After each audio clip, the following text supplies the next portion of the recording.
और परमेश्वर को धन्यवाद हो कि 1 साल पहले जो आज विवाह की वर्षगांठ मनाई जा रही है उसका मैं 1 साल पहले गवाह था। हालेलुया।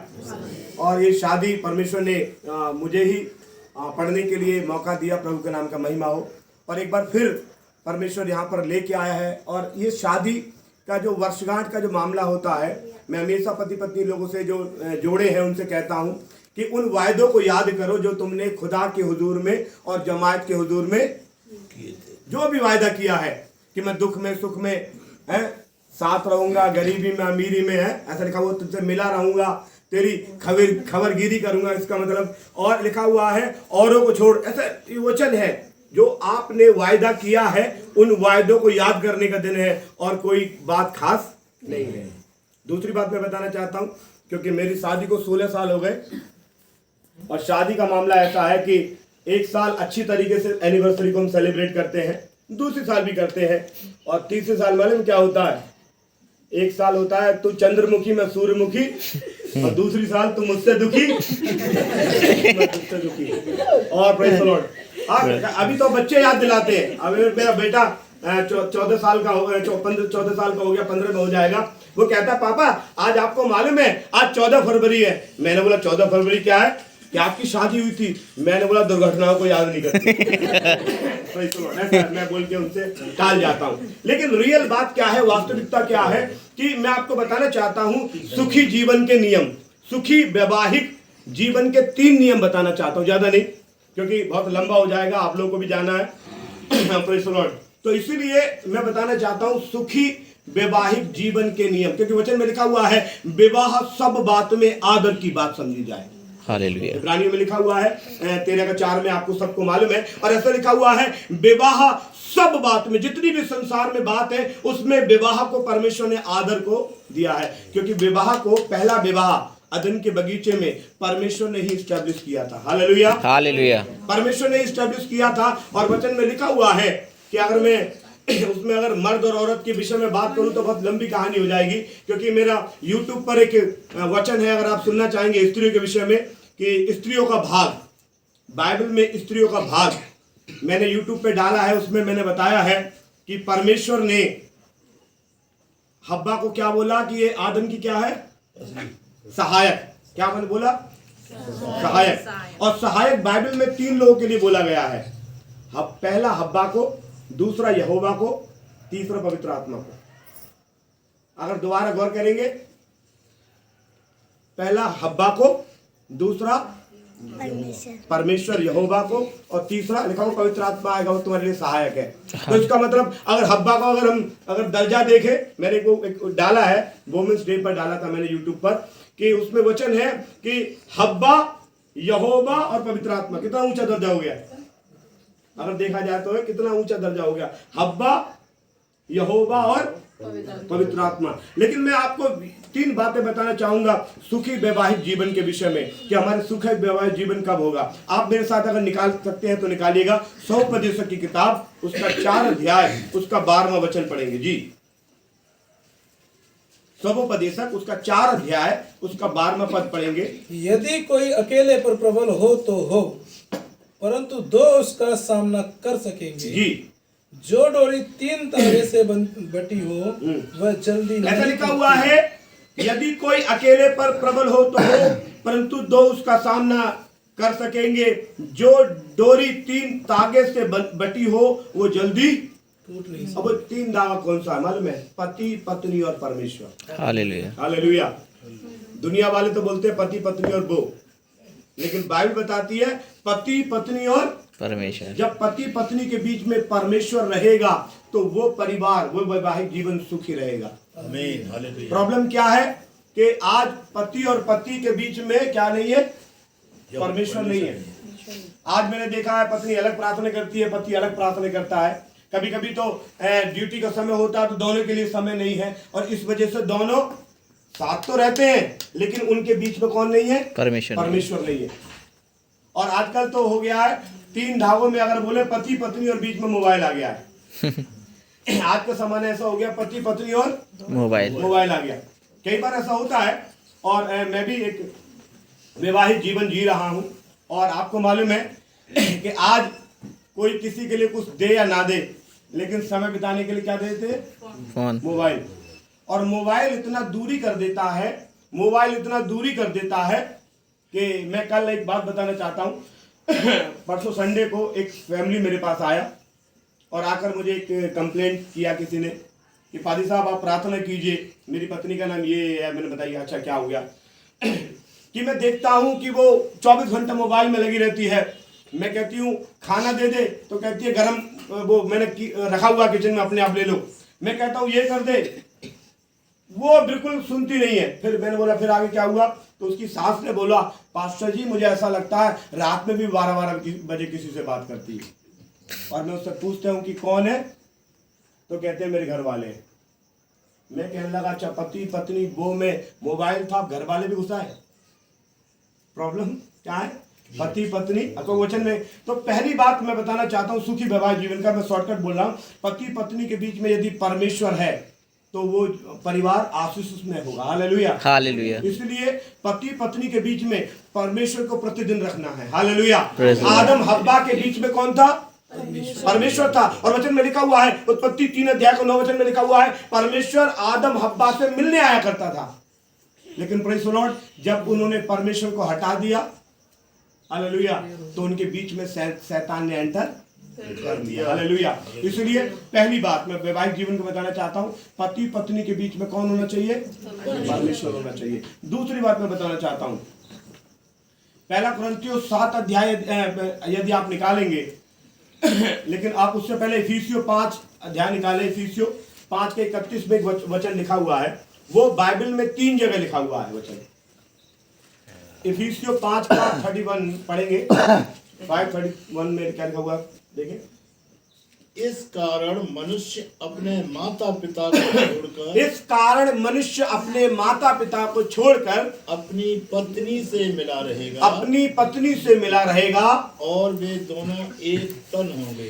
इस आयत को मोस्टली लोग शादी के कार्ड पर प्रिंट आउट कराते हैं और बहुत से लोग बोलते हैं। एक बार क्या हुआ, मैं एक मिशन कंपाउंड में गया, एक बेचारे बुजुर्ग अंकल थे, वो प्रेज़ द लॉर्ड, वो निराश होकर बैठे हुए थे और उनके घर में बड़ी लड़ाइयाँ चल रही थी। मैं गया और मैंने उनको टाइम वेस्ट किया। मैंने बोला गुड इवनिंग अंकल, क्या हाल चाल है? उसने बोला भाई साहब क्या बताऊं, मेरी पत्नी पागल है। कि क्या पागल है? कि मेरी बहू और बेटे हम लोग को छोड़कर दूर रहना चाहते हैं, लेकिन ये जान नहीं देना चाह रही मेरी पत्नी, और बहुत लड़ाई कर रहे हैं। और कलाम में तो लिखा भी हुआ है, कलाम में क्या लिखा हुआ है? अच्छा। उसको पढ़ेंगे दोबारा, अगर किसी बाइबल है तो पढ़ो, कोई पढ़ो। ठीक। हाँ, 5:31 पढ़ो। Thank you. प्रेयर हो रही है। कौन सा भैया? 5:31 इफिसियों। इस कारण मनुष्य माता पिता को इस कारण मनुष्य माता पिता को छोड़कर अपनी पत्नी से मिला रहेगा, अपनी पत्नी से मिला रहेगा। इसको बहुत से बाइबल के जानकारों ने इसको बिल्कुल गलत तरीके से, इसका मतलब गलत तरीके से इसको पेश किया है। मैंने इस वचन को पढ़ा, कई बार पढ़ा। वचन में बाइबल में 3 जगह लिखा हुआ है, ये उत्पत्ति में, मत्ती में और इफिसियों में। बिल्कुल सेम आयत, कुछ भी बदला नहीं है। माता पिता को छोड़कर, तो इसका मतलब ये है कि शादी करने के बाद माता पिता को छोड़ के भाग जाना चाहिए है? इसका मतलब क्या है? मैंने इसको मतलब पवित्र आत्मा में बहुत गहन से सोचा। देखिए, जब जैसे एक एग्जाम्पल मैं बता रहा हूँ, जो कॉन्वेंट में बच्चे पढ़ रहे हैं, अच्छे स्कूल में पढ़ रहे हैं, तो उनके एक डायरी दी जाती है, और डायरी में बोला जाता है फैमिली फोटो लगाने के लिए। बोलते नहीं बोलते? अगर आपको थोड़ा सा किसी को नॉलेज हो तो आप फैमिली फोटो लगाने के लिए कहते हैं। तो फैमिली फोटो का मीनिंग क्या है? पति पत्नी और बच्चों का फोटो लगाना। तो एक बार एक बच्चे ने सवाल पूछा अपने क्या नाम है, मम्मी पापा से, कि पापा उसमें फैमिली फोटो आया है तो उसमें दादी दादा कहाँ है? दादी दादा का फोटो इसमें क्यों नहीं चिपकाया गया, मेंशन क्यों नहीं किया गया? दादी दादा का फोटो क्यों नहीं किया? वो हमारी फैमिली नहीं है, जो कि उस पर लिखा हुआ था आवर फैमिली। वो जो फोटो का जो एक साइज बना हुआ था, उसके ऊपर लिखा हुआ था आवर फैमिली। आवर फैमिली में क्या मम्मी और पापा और मेरे भाई और बहन है? क्या दादी दादा नहीं है? एक सोचने का विषय है। बाइबल बताती है कि माता पिता को छोड़ देगा। इसका मीनिंग क्या है? इसका मीनिंग ये है जो मुझे परमेश्वर ने बताया है। मैं बड़े भय में इस बात को बोल रहा हूं। जब शादी होती है तो एक नया परिवार बन जाता है। एक नई लड़की आती है, एक नया एक मतलब एक लड़का है, एक लड़की है, वो एक नया मतलब परिवार बन जाता है और लड़के के पास जिम्मेदारी हो जाती है शुरू। लड़के के पास जिम्मेदारी हो जाती है, माफ करना ईसाई समाज में लड़कों पर जिम्मेदारी नहीं होती, लेकिन मोस्टली मैं देखता हूँ अदर समाज में लड़कों पर जिम्मेदारी हो जाती है। बाइबल में लिखा हुआ है हब्बा के विषय में कि हब्बा किसकी शक्ल देखेगी? पति की शक्ल देखेगी, वो उसकी लालसा पूरी करेगा। और यहाँ पर तो ये है हाल मसीह समाज में, बुरा मत मानना, कि मैं बाल कटाने जा रहा हूँ, जरा पैसे देना। क्यों? क्योंकि उनके दिमाग में ये रहता है कि टीचर आएगी, स्टाफ नर्स आएगी और हमें स्वर्ग से धार के ले जाएगी। क्योंकि वो इस पर डिपेंड होते हैं। जबकि बाइबल बताती है हब्बा किस पे डिपेंड है? आदम पे डिपेंड है। लेकिन बाइबल का उल्टा है हमारा मसीह समाज। बुरा मानने की बात नहीं है, मैं कई बार अपने लोगों से कहता हूं, हम लोग इतना उल्टा हो गए हैं कि हम लोग लालसा किससे कर रहे हैं कि हब्बा ही हमें तारेगी, ऐसा है। और मैं बताना चाहता हूं, जब पति पत्नी मतलब जो शादी होकर पति पत्नी जब बन जाते हैं, एक नया परिवार बन जाते हैं और लड़के के ऊपर जिम्मेदारी आना शुरू हो जाती है। लड़के के ऊपर जिम्मेदारी आना शुरू हो जाती है और जब जिम्मेदारी आना शुरू हो जाती है तो इसका मतलब ये है माता पिता से अलग रहा करेगा। मतलब जो परमेश्वर ने मुझे बताया कि जब उस पर जिम्मेदारी आती है तो एक अलग नया परिवार बन जाता है और वो माँ बाप के साथ रह के इस बात को देखता है कि मेरे पापा ने कैसे मेरे परिवार को चलाया, अब मेरा परिवार बन गया है, अब पापा से मम्मी से सीख के अब मैं इस परिवार को नया कैसे अलग चलाऊंगा। ये है अलग का मतलब। अलग का मतलब ये नहीं है कि मैंने कई लोगों को देखा है हमारे अलीगढ़ में, ऑस्ट्रेलिया अमेरिका बहुत दूर दूर बस गए और माँ बाप को कोई देखने वाला पैदा नहीं है। और मैं कभी कभी उन लोगों से बात भी किया, कई बार आ जाते बात किया। वो कहने लगे पादी साहब वचन में तो लिखा हुआ है कि अलग रहा करेगा। मैं नहीं, अलग का मतलब है एक नया परिवार तुम्हारा बन गया, अब माँ बाप से सीख कर एक नया परिवार माँ बाप से सीख कर तुम्हें अलग चलाना है। हालेलुया। उसका मतलब ये है अगर आप माँ बाप के साथ रहकर एक अलग परिवार आप चला रहे हैं माँ बाप के मैंने बोलेंगे दिशा निर्देश में, तो आपका विवाहित जीवन भी क्या हो जाएगा? सुखमय हो जाएगा। Hallelujah hallelujah. मैं सच बता रहा हूँ, सुखमय हो जाएगा। और मोस्टली क्या है कि शादी के बाद तो फिरकेबाजी इतनी आ जाती है कि आपको तो मालूम है हमारे भारत में तो सारा दोष लड़कियों पे रख देते हैं। सारा दोष किस पे रख देते हैं? लड़कियों पर रख देते हैं। लेकिन इस बात को समझना है बाइबल से कि बाइबल इस बात को ऐसा नहीं बोलती कि आप बिल्कुल अपने माँ बाप को, वचन में लिखा हुआ है इफिसियों 6 अध्याय में क्या लिखा हुआ है? हाँ ये पढ़े। हे बालको प्रभु में अपने माता पिता के आज्ञाकारी बनो। हाँ। क्योंकि यह उचित है। हाँ। अपनी माता और पिता का आदर कर। हाँ। यह पहली आज्ञा है। हाँ। जिसके साथ प्रतिज्ञा लिखा हुआ है माँ बाप के साथ रहकर एक अलग परिवार आप बना रहे हो, तो वचन में लिखा उसके लिए प्रॉमिस प्रतिज्ञा है। और आगे लिखेंगे 3 में पढ़ेंगे। हाँ। लिखा हुआ प्रतिज्ञा है तेरा भला हो। क्या लिखा हुआ है? तेरा भला हो। इसका मतलब क्या है? माँ बाप के को छोड़ के चले जाएंगे तो भला होता है? नहीं। क्या होगा? भला होगा? माँ बाप कैसे बोलेंगे तेरा भला हो? हाँ? तेरा भला हो, तो लिखा हुआ तेरा भला हो और तू धरती पर बहुत दिन तक जीवित रहे। ये प्रॉमिस है। इसलिए वैवाहिक जीवन का पहला शर्त ये है कि आप परमेश्वर का अपने साथ रखें। दूसरा, अपने माँ बाप के साथ रहकर प्रेज़ द लॉर्ड एक अलग फैमिली को स्टैब्लिश करने की कोशिश करें। माँ बाप से सीखें कि उन्होंने कैसे फैमिली को चलाया। माँ बाप से सीखें कि उन्होंने कैसे फैमिली को चलाया, अब हमें कैसे फैमिली को चलाना है। नंबर तीसरी बात मैं बताना चाहता हूं और मैं समाप्त करूंगा, निकालेंगे प्रेज़ द लॉर्ड। उसमें पहला प्रेज़ द लॉर्ड, उसी में मैं बताना चाहता हूं। पहला प्रेज़ द लॉर्ड कुरिन्थियों उसका 7 अध्याय उसका 5 और 10 दोनों पढ़े कोई। पहला कुरिन्थियों 7 अध्याय का 5 और 10 जी। तुम एक दूसरे से अलग न रहो। अब एक बात और है इसमें, परमेश्वर बताना चाहता है तुम एक दूसरे से अलग ना रहो। जैसा अभी हमने पढ़ा कि माता पिता को छोड़ के अलग रहा करेगा। अलग रहने का मीनिंग क्या है? जब पति पत्नी की शादी होती है एक दूसरे को सहायक है। वचन में लिखा एक गिरे तो दूसरा उसे उठाएगा। और बाइबल में एक अच्छा शब्द आया सहायक। बाइबल में पति को परमेश्वर नहीं बोला गया, पति को परमेश्वर नहीं बोला गया और ना ही अहले खुदा बोला गया। और अहले खुदा बोला गया होता, एक से मैंने पूछ रहा था एक धर्म के विशेष के से, तो क्या आप क्या बोलते हैं कि उनके यहाँ तो पति परमेश्वर बोलते हैं, कि आप क्या बोलते हैं? मैंने हमारे यहाँ तो पति बोलते हैं, कुछ नहीं बोलते। तो कह रहा आप क्या बोलते हैं? कि हमारे यहाँ अहले खुदा बोलते हैं। हम बात कर ही रहे थे कि वो उसका अहले खुदा आ गया, लड़खड़ाते वो गिर गया। मैंने बोला तुम्हारा अहले खुदा गिर गया। वो कहने लगा आप हंसी उड़ा रहे हो हमारी। मैंने नहीं, वास्तव में तुम्हारा अहले खुदा गिर गया। कितना पी के आया, गिर गया तुम्हारा अहले खुदा, उठा लो इसको। Praise the Lord. परमेश्वर का धन्यवाद हो। परमेश्वर इस बात के लिए बताना चाहता है कि वो जो हमें सहायक बोला है, और सहायक का मतलब क्या है? एक दूसरे से बिल्कुल हम अलग। प्रॉब्लम क्या है आज मैं देखता हूँ, मैं इसमें बोलना चाहूंगा जरूर। आजकल पैसे के चक्कर में लोग बहुत अलग हो गए। मैं घर में जाता प्रार्थना करने, मेरे पास बहुत उदाहरण है, क्योंकि 22 साल से सेवकाई कर रहा हूँ, अभी नया नहीं कर रहा। और 22 साल से मैं देख रहा हूँ बहुत घरों में जाता हूँ। घर में गया, एक बच्चा मुझे हमेशा दिखाई देता है, बुजुर्ग जोड़ा था, और हमेशा एक बच्चा दिखाई देता मुझे, छोटा सा बच्चा, और वो हमेशा खेलता। मैं उनसे मम्मी पापा बोलता।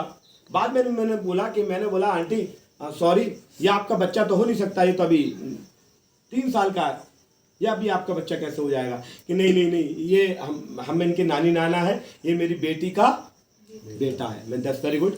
तो मैंने बोला बेटी कहाँ है? कि बेटी पादी साहब गुजरात में नौकरी करती है। ओके। और आप उसका हस्बैंड कहाँ है? कि वो गुड़गांव में है अभी फिलहाल।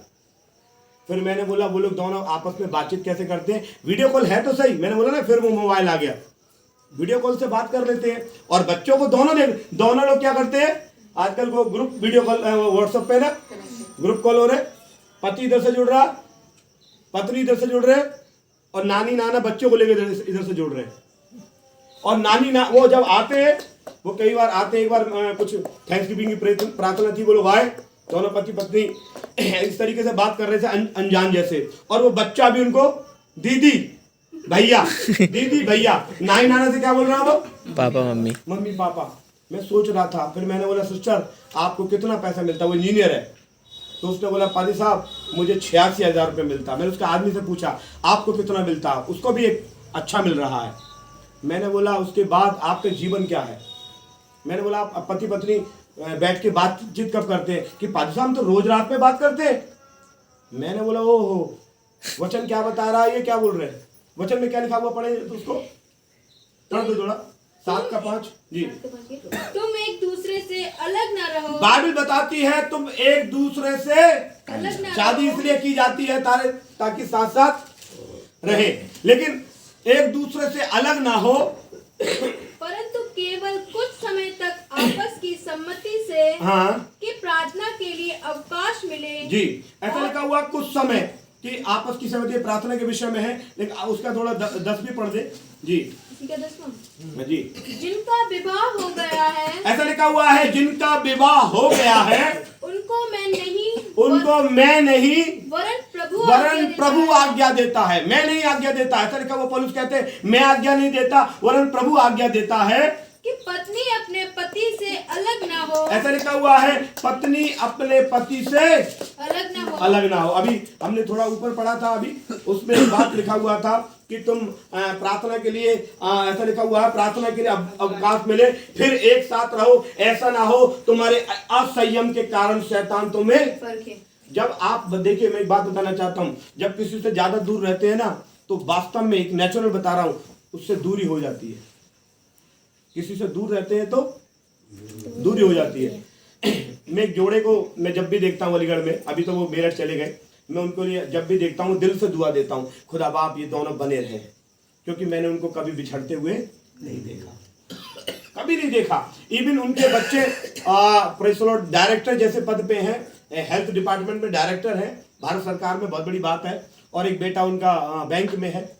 और कभी कभी मैं कहता हूं कि आपके बच्चे नहीं आते, कि हाँ वो आते हैं भाई साहब, वो कहते हैं मम्मी पापा तुम हमारे पास आ जाओ। एक बेटा कहता मम्मी तुम हमारे पास आ जाओ, एक बेटा कहता वो कह रहा वो बिछड़ना चाहते हैं, लेकिन भाई साहब आप यही दुआ करो कि हम दोनों सदा एक साथ रहे। मुझे बड़ा अच्छा लगता है उनको देखकर, उनकी मैं बॉन्डिंग को देखकर बड़ा अच्छा लगता है। एक बार मैं उनके घर पे गया, मैं दरवाजा खटखटाने लगा, मैंने देखा दोनों गद्दे डाले हुए थे, घुटने टेक के दुआ कर रहे थे। मुझे बड़ा अच्छा लगता है, उनके उनके बीच में परमेश्वर है, वो अलग भी नहीं है वचन के अनुसार। मैं कभी कभी कई बार देखता हूँ आंटी अभी भी बहुत रिच पर्सन है वो, लेकिन अभी भी अंगीठी पे रोज बॉयल दूध करना, अपने पति को देना, और वो दोनों पीते, बड़ा बड़ा अच्छा लगता है मुझे उनको जोड़े को देखकर, और मेरे दिल से दुआ निकलती है, खुदा बाप इनका जोड़ा को सलामत रख। कारण क्या? क्योंकि वो बाइबल के अनुसार चल रहे हैं, बिल्कुल अलग वचन में लिखा हुआ है। परमेश्वर वचन इस बात के लिए कहता है, जिनका विवाह हो गया है उनको मैं नहीं वरन प्रभु आज्ञा देता है। और आज मनुष्य के पास समय नहीं है, तो मोबाइल का जमाना आ गया, इसने लोगों का समय ले लिया। जो लोग कहा करते थे ना कि हम तो 9 बजे पैसे सो जाते हैं, आज भी मैं 11 बजे उनको ऑनलाइन देखता हूँ क्योंकि मोबाइल का समय ऐसा हो गया। आज भी मैं इस बात को लिए देख रहा हूँ कि दोनों एक पति पत्नी, एक इधर बिस्तर पे लेटा हुआ है, एक इधर पे बिस्तर पे लेटा हुआ, और दोनों फेसबुक चला रहे हैं। दोनों आपस में रात में भी बैठे एक जगह हैं, लेकिन बात करना पसंद नहीं कर रहे। मैंने कई लोगों को देखा है कि नौकरी पर से आए, उन्होंने जल्दी जल्दी कपड़े पहने, पजामा पहना, टी शर्ट पहना, और वो निकल गए चौराहे पर। जो मोबाइल वाले नहीं, वो चौराहे वाले, वो चौराहे पे, और पत्नी इंतजार कर रही है, आ रहे होंगे खाना खाएंगे, आ रहे होंगे खाना खाएंगे। कई लोगों को देखा, कई लोगों को मैंने टोका भी। एक बार मैं जा रहा था एक एरिया में, मैंने कई लोगों को देखा, मैंने बोला भाई 9:30 बज रहे, अभी भी गप मार रहे हो? अरे के पाजी साहब दूध पी के जाएंगे। किनके संग? यारों के साथ। यार उनको दूध पिला रहे हैं, और दूसरा दूध भी मिलता होगा, है शाम वाला भी, कड़वा वाला भी है, वो भी मिलता होगा दूध, मतलब वो उसी के लिए। और दोस्त कह रहा है चल वहां चल रहे हैं यार, समोसे खा के आ रहे हैं, वहां चल रहे हैं, और बीवी बैठी घर में इंतजार कर रहे हैं। उन्होंने अपने आप को क्या कर लिया है? बिल्कुल अलग कर लिया। घर पे गए, खाना खाए, सो गए, सो उठे, भाग गए नौकरी पे, फिर शाम को आए, फिर उनका वही रोटेशन है कि आज उधर चल रहे हैं मछली मारने। कारण क्या है उसका? वचन में लिखा हुआ है, ऐसा लिखा हुआ है कि बिल्कुल अलग होना नहीं चाहिए। हालेलुया। और मैं इस बात को बताना चाहता हूँ, दोबारा इस बात को मैं बोल के समाप्त करना चाहता हूँ। पहला, आपके बीच में परमेश्वर होना चाहिए। दूसरा, हालेलुया, माँ बाप से अलग होने का मतलब क्या है? माँ बाप के सामने एक अलग जीवन को स्टैब्लिश करो, माँ बाप के साथ रखकर, ताकि माँ, अभी हमने गाना गाया, खुदाबंद सिय्योन से तुझे आशीष दे के तू बच्चों के बच्चों को। ये कौन देखेगा? माँ बाप तो देखेंगे। और माँ बाप कब देखेंगे? जब आप उनके साथ रहोगे। नंबर 3, कभी भी पति पत्नी को ज्यादा अलग होना नहीं चाहिए। ज्यादा अलग होने से दूरियां हो जाती हैं, ज्यादा अलग होने से दूरियां हो जाती हैं, और शैतान उस बीच में काम करने का मौका मिल जाता है शैतान को कई बार। और चौथी बात भी मैं बता दूं क्या? एक बात और बोल दे रहा हूँ, चलो मैं वैसे 3 ही था, लेकिन चौथा बताता रहा हूँ। पहला पत्रस निकाले कोई, उसका 3 अध्याय, उसका 7 वचन पढ़े। पहला पत्रस 3 का 7। मैं समाप्त कर रहा हूँ, बस ज्यादा लंबा नहीं खींचूंगा क्योंकि मेरा भी गला काम नहीं कर रहा। पहला पत्र 3 का 7। वैसे ही हे पत्नियों, पतियों, हाँ सॉरी, ठीक है कोई बात नहीं। वैसे ही हे पतियों, तुम भी बुद्धिमानी से अब बुद्धिमानी से क्या मतलब है? अब इसका क्या मतलब? बुद्धिमानी से जीवन, परिवार को चलाने के लिए क्या जरूरी है? बुद्धि। और बुद्धिमान कौन है? पति। बुद्धिमान कौन है? जो परमेश्वर का भय मानता हो। अय्यूब 28:28 में लिखा हुआ है, जो खुदाबंद का खौफ रखता है वही बुद्धिमान है मेरी नजर में। और बाइबल ऐसे बताती है। और लिखा हुआ बुराई से दूर रहता है वो समझदार है। तो कलाम में क्या लिखा हुआ है? दोबारा पढ़ना, ऐसा लिखा हुआ, वैसे ही हे पतियों, तुम भी बुद्धिमानी के साथ पत्नियों के साथ जीवन निर्वाह करो। क्या के साथ? बुद्धिमानी के साथ। अब देखिए, बुद्धि तो उसी घर में होगी जिस घर में खुदा का भय माना जाता होगा, जिस घर में खुदा का भय माना जाता। पतियों से कहा गया तुम बुद्धिमानी से चलो। क्यों आगे क्यों चलो? क्योंकि उनके लिए लिखा हुआ है, स्त्री के लिए ये निर्बल पात्र है। ये क्या है? निर्बल पात्र। निर्बल पात्र का क्या मतलब है? वो बहुत कमजोर है। मैं अभी 6 तारीख को नोएडा में एक शादी पढ़ने के लिए गया, तो मैं नोएडा परी चौक पर खड़ा हुआ था कि किसी ने कहा आप वहाँ खड़े रहना, वहीं पे गाड़ी आएगी आपको ले जाएगी। मैं खड़ा हुआ, मैं देख रहा था, एक रोड क्रॉस करने का मामला था। एक पुरुष बहुत तेज से रोड क्रॉस कर रहा था, उसके साथ एक महिला थी, जवान लड़की थी, वो ज्यादा उम्र नहीं होगा, लेकिन और हो सकता पढ़ी लिखी भी हो, उसके पहनावे से लग रहा था कि वो पढ़ी लिखी होगी। लेकिन वो दौड़ के गई और उसने अपने पति का हाथ पकड़ लिया। मैं कभी कभी रोड पे खड़े होकर सोचता हूँ, मैंने बोला कितना उसको भरोसा है कि ये सही जगह ले जा रहा होगा। कितना भरोसा है, वो निर्बल है। वास्तव में वो क्या है, कई चीजों से निर्बल। अगर मैं निर्बल का उदाहरण देता रहूंगा तो पूरी रात हो जाएगी। अभी मैं बस में आ रहा हूँ तो एक मुस्लिम लेडी बात कर रही थी, तो उसने बोला कितनी टिकट हो गई सिकंदराबाद तक? 44। उन्होंने बोली हाँ 2 और 4 हुए ना। उन्होंने बोली कम क्यों बता रही 44? कि हाँ 2 और 4 हुए ना। तो मुझे वही वचन जो मैं अभी सोचते हुए आ रहा था वो ये कि निर्बल पात्र है। ये क्या है? निर्बल पात्र है। इसके साथ कैसे चलो? बुद्धिमानी से। बुद्धिमानी से चलोगे तो 16 साल मुझ जैसा भी हो जाएगा, तब भी तू मैं लड़ाई झगड़ा। मैं कभी कभी कहता हूँ कि यार कोई तो ऐसा समय दे कि मैं लड़ने का मौका मुझे मिल जाए।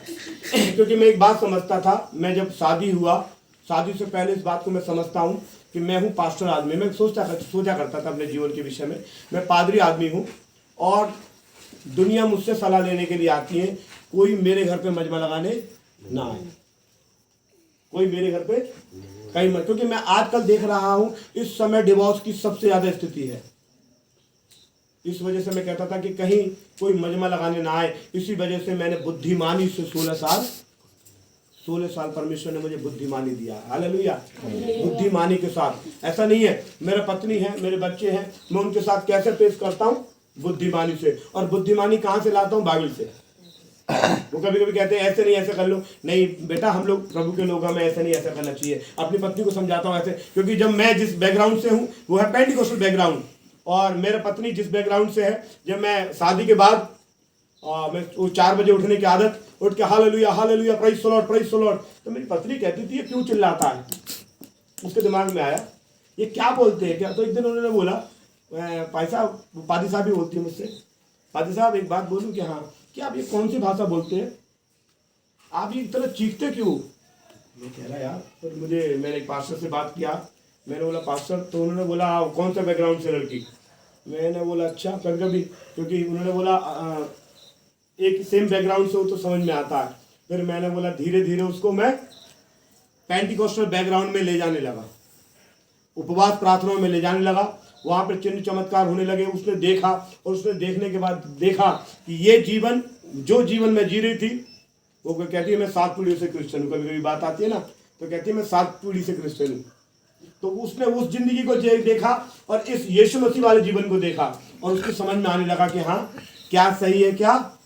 और अगर मैं उससे बहस करना शुरू कर देता, उसको डांटना और नीचा दिखाना शुरू कर देता कि तुम लोग तो कुछ नहीं जानते, नहीं तुम लोग पवित्र के विषय में कुछ नहीं जानते, और तुम लोग करके उसको डाउन करते रहता, तो वास्तव में हमारा वैवाहिक जीवन हो सकता है उसी समय खत्म हो जाता। लेकिन परमेश्वर को धन्यवाद हो, उस वैवाहिक जीवन को बुद्धिमानी से और वचन के अनुसार हालेलुया लालन पालन पोषण किया, विवेक के अनुसार चले, और परमेश्वर अभी तक लेकर आया है। हालेलुया। और मुझे मालूम है आगे भी सही लेकर चलेगा। तो इन बातों से बताना चाहता हूँ। इसलिए बहुत जरूरी है कि एक वैवाहिक पति पत्नी के बीच में क्या होना चाहिए? परमेश्वर होना चाहिए। अलगाव हो, लेकिन अलगाव अलग फैमिली बनाने के वचन में लिखा हुआ है, मैंने पढ़वाया नहीं वो बहुत से वचन, तिमोथी में लिखा हुआ है, और वैवाहिक जीवन में तो बूढ़ियों की कहानी से अलग रहना। क्या रहना? बूढ़ियों की कहानी से। अब बूढ़ी तो कहानी आपको मालूम ही है कि कभी कभी कुछ बुजुर्ग भी हैं, ऐसी बातें बोल देंगे जैसे अरे बेटा मुझे लग रहा है तेरे बच्चों को नजर लग गई। अब वो कहकर नजर लग गई। मैं क्या, मैं इतना काला, मेरे बच्चे भी काले काले, उनको कहाँ से नजर लगेगी? मैं ऐसे बोलता। फिर मैं उनको वचन से समझाता कि हमारा वचन बाइबल क्या बताती है। कई बार ऐसा होता है। अब प्रेज़ द लॉर्ड, मेरा मिशन कंपाउंड में घर है, और मैं बताना चाहता हूँ, मिशन कंपाउंड में एक व्यक्ति आया, वो वहाँ पर नींबू मिर्ची टांगते हैं। मिशन कंपाउंड में सैटरडे को नींबू मिर्ची टांगते। एक व्यक्ति आया मेरे घर पे टांग गया। फिर मेरे लड़के ने बोला कि उन्होंने बोला क्या चौखट है तुम्हारी? मेरे लड़के ने बोला 5 है। वो 5 पे टांग गया। मुझसे कहने लगा, जैसे ही मैं घर में एंटर किया, पापा 10 रुपए देने एक को। कौन? कि एक आदमी आया, मिर्ची नींबू टांग गया। मैंने उतार जल्दी उतार। कि क्यों? मैं जल्दी उतारा, नींबू को अलग किया, मिर्ची को अलग किया। नींबू को मैंने बोला यार कोई कुछ लेके आ, बर्तन। उसने तांबे का एक जग है हमारे पास, वो ले आया। सारे नींबू काट के उसमें निचोड़े, मैंने हल्का सा नमक डाला। मैंने बोला हल्का सा चीनी डाल, घोल के पियेंगे इसे। अरे पापा, वो हमारे पड़ोसी तो कुछ और बोल रहे थे इसके विषय में। तो मैंने बुद्धिमानी से समझाया कि वचन में लिखा हुआ है हमारे विषय में, हालेलुया, कि हमारे ऊपर ये सब चीजें काम नहीं करेंगी। Praise the Lord. जब आप वचन से, बुद्धिमानी से हालेलुया अलग ना होते हुए आप जब जीवन व्यतीत करेंगे तो निश्चित परमेश्वर आशीष करेगा। आइए प्रार्थना में चाहिए। धन्यवाद स्वामी, अपनी आंखें बंद करें, प्रार्थना करें। धन्यवाद यीशु राजा, धन्यवाद प्रभु जी, धन्यवाद प्रभु जी। ओ रिबा रबा शकारा दोरिया रबा, हालेलुया, धन्यवाद प्रभु, धन्यवाद स्वामी। Praise the Lord, praise the Lord, praise the Lord, hallelujah. अभी सभी लोग पंकज और गौरी की तरफ हाथ करेंगे, हम प्रार्थना करेंगे क्योंकि हम ज़्यादा लंबा समय नहीं करना चाहते। आइए पास जी।